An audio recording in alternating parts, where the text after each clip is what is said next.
Welcome on in. It's time for another edition of Friday Night Lights. Cameron Up was on assignment. Seawolves are ramping things up with a little more than a month left in the regular season before the team's fourth straight playoff appearance. But before we can talk about that, we're talking about Erie Rock and the Moon Mammoths look on the road for the first time this season in Chesapeake. No score in the first. Runner on for Jake Holton. He leaves the yard. Erie with the two-run shot and a 2-0 Moon Mammoths lead. Holton's 16th homer of the year. Bottom two, Chesapeake answers. Adam Retzbach takes one out for a solo bomb to center field. His 13th homer of the year cuts the lead in half at 2-1. 3-2 Bay Sox in the sixth. Carlos Mendoza for Erie ties the game, drives one to right center. Solo bomb, his fifth of the year. 3-3 game. Stays that way till the ninth.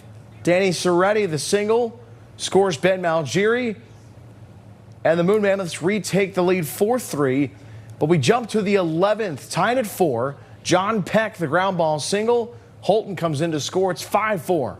6-5 Erie in the 12th. Max Clark scores on a wild pitch, two-run lead. Bottom of the inning, Mammoths able to turn two with the bases loaded for Chesapeake. And that's your ball game. As we head to the Plyler Entry System scoreboard, it was a 12-inning thriller. The Moon Mammoths are victorious 7-5. Carlos Mendoza, the 3-for-5 effort at the plate with an RBI. Same two teams. They'll revert back to the Seawolves, that being Erie. Saturday, 6:35 p.m. first pitch. Pirates in action against the Cubs this afternoon at Wrigley in the fourth. No score. Andrew McCutcheon takes one and tucks it in the corner in right field. Drives one off Colin Ray. Down the line for the double.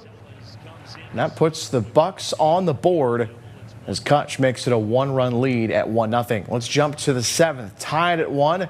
Isaiah Connor Falefa shoots this one off Ryan Brazier. Into the gap, double. 2-1. Top of the ninth, tied at 2 until Jack Sowinski gets all of this off Daniel Palencia. Go-ahead homer.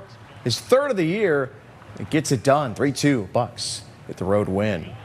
Cleveland home for the Braves. Jump to the ninth. 1-0 Atlanta. Michael Harris, a liner off Carlos Hernandez for the run-scoring single.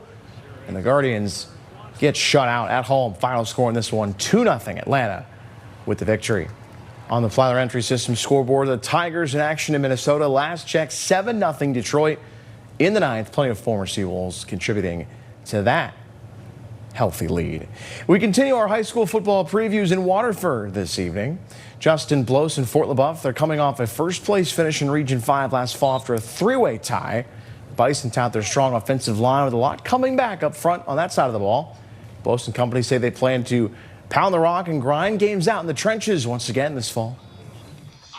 We graduated a couple guys that were really key to our offense and defense, but the young guys that have stepped up in our freshman class and sophomore class becoming juniors now, we got a lot of good leadership, a lot of good camaraderie, so we're pretty excited to see what they can do. We have pretty high expectations. We didn't graduate very many, and we're still a young team, and we're going to take it to every opponent we can. I mean, it's great. You know, you get to hang time with the boys and definitely seeing everyone step up, you know, just how people were performing this year, who wants to be here and who doesn't. This is like the final ride. Just got to capitalize on my last year. The Bison face Meadville on the road 1 week from tonight, Friday, August 22nd at 7 o'clock to open a brand new season. Meanwhile, at Girard, head coach Mark Brooks and company are hoping for a big turnaround following a 2-win campaign in 2024. The Yellow Jackets return Ryan St. Julian at quarterback and look to senior linebacker and fullback Mason Kalicki as a leader on both sides.